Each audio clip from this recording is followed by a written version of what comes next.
ஆண்டவராகிய இயேசு கிறிஸ்துவினை நாம் மையப்படுவதாக இந்த நாளிலும் உங்கள் யாவரையும் பார்ப்பதிலே மிகுந்த சந்தோஷம். இந்த நாளிலும் கர்த்தர் ஒரு வசனத்தை சொல்லி உங்களை உற்சாகப்படுத்த விரும்புகிறார்.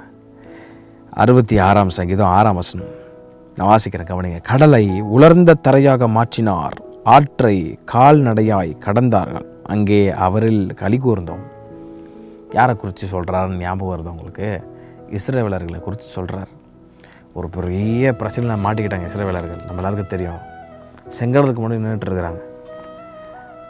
கடலுக்கு போன எல்லாருமே கால் நனையாமல் திரும்பினதாக சரித்திரமே கிடையாது. உண்மைதான்ல, தண்ணி போட்டால் கால் நனைஞ்சிரும். அது இல்லாமல் அங்கே போராட்ட சக்கன்னு சேத்தில் நடக்கிற மாதிரி இருக்கும். ஆனால் பைபிள் சொல்லுது, கடலை உலர்ந்த தரையாக மாற்றினார். அப்போ நான் பிரசங்கித்து கொண்டிருக்கிற இயேசு கிறிஸ்து எல்லா சூழ்நிலைகளையும் மாற்ற அவர் வல்லமை உடையவராக இருக்கிறார்.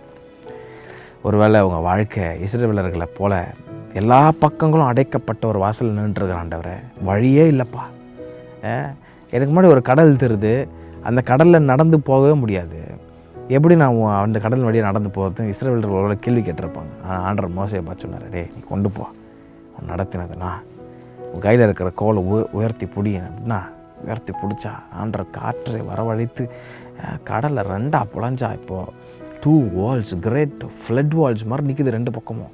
அதில் பியூட்டியே என்னென்னா, சரி ஓகே, நல்லா இமேஜின் பண்ணி பாருங்கள். 2 பக்கமும் ஆண்டவர் தண்ணியை எழுப்பிட்டார், செவரை போல் எழுப்பிட்டார். இப்போது நடந்து போகும்போது கண்டிப்பாக அந்த இடம் ஈரமாக தான் இருந்திருக்கும்.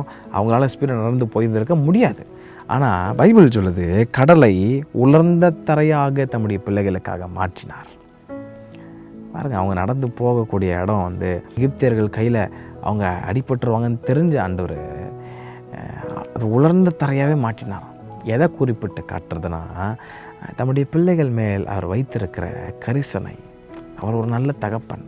இந்த காலை வேளையில் ஒருவேளை பலவிதமான குழப்பங்களோட, ஐயோ இப்படி இருக்குது ஆண்டவர், அப்படி இருக்குது ஆண்டவர்னா, நீங்கள் வேண்டிக் கொள்வது முன்பதாகவே அவர் என்ன வேண்ட போகிறீங்கன்றதை அவர் அறிஞ்சிருக்கிற ஆண்டவர்.